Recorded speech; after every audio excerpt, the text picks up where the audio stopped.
পূজনীয় মহারাজ আত্মস্থানন্দজি মহারাজের যে অপূর্ব স্মৃতিচারণা করলেন, তার মধ্যে মহারাজকে বলছিলাম যে বেশ কয়েকটি আমাদের অজানা, কিন্তু প্রত্যেকটি আমি শুনতে শুনতে ভাবছিলাম যে কিভাবে বিষয়ের সঙ্গে আজকে সংযুক্ত, আজকের যে বিষয় তার সঙ্গে কি গভীরভাবে সংযুক্ত। প্রথমেই যে মহারাজ বললেন যে বলদেবের কাছে শুনেছেন, খুব মহারাজ কীরকম ছিলেন, একজন মানুষ যাকে প্রথম যেভাবেই দেখুক না কেন তিনি খুব কর্মতৎপর, তিনি খুব স্মার্ট, তিনি খুব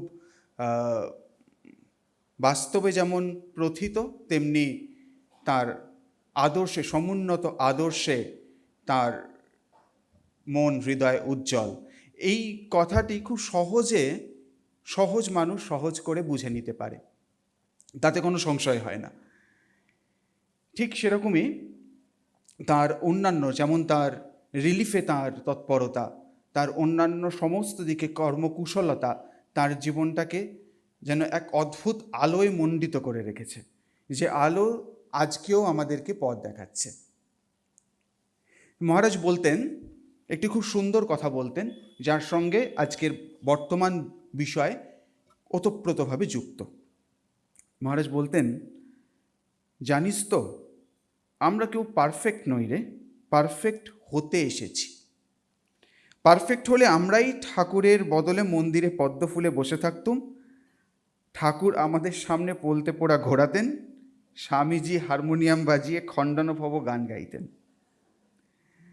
পারফেক্ট নই বলে ঠাকুর পদ্ম ফুলে বসে রয়েছেন, আমরা পলতে পোড়া দেখাচ্ছি আর খণ্ডানুভব বন্ধন গাইছি, আর স্বামীজি মন্দিরে বসে আমাদের লক্ষ্য করছেন।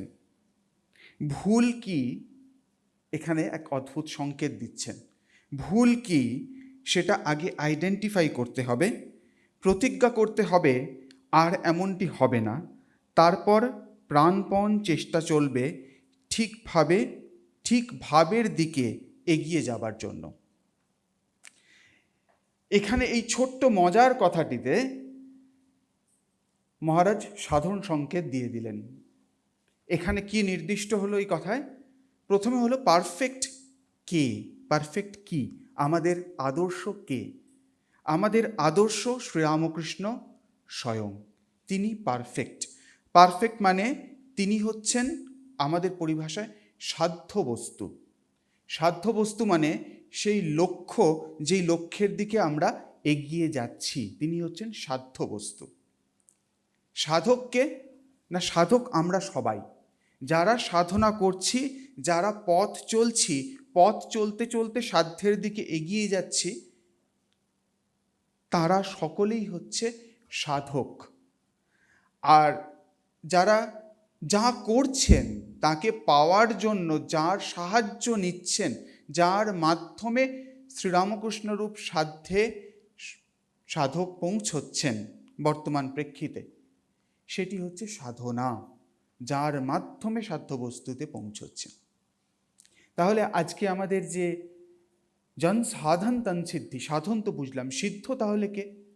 সিদ্ধ খুব সহজভাবে সিদ্ধ আমরা বুঝতে পারি, যিনি সাধ্য বস্তু অর্থাৎ যে লক্ষ্য সেখানে পৌঁছে গেছেন, তিনি হচ্ছেন সিদ্ধ। তাহলে আমার কাছে পরিভাষাটা পরিষ্কার, যে যিনি সাধ্য বস্তুতে যা আমাদের আদর্শ সেটি হলো সাধ্য, সেখানে পৌঁছানোর জন্য আমরা যা করতে চাইছি, করছি বা করা উচিত সেটি সাধনা। আমরা সকলে সাধক, এবং যিনি সেই সাধ্য বস্তু লাভ করে ফেলেছেন তিনি হচ্ছেন সিদ্ধ।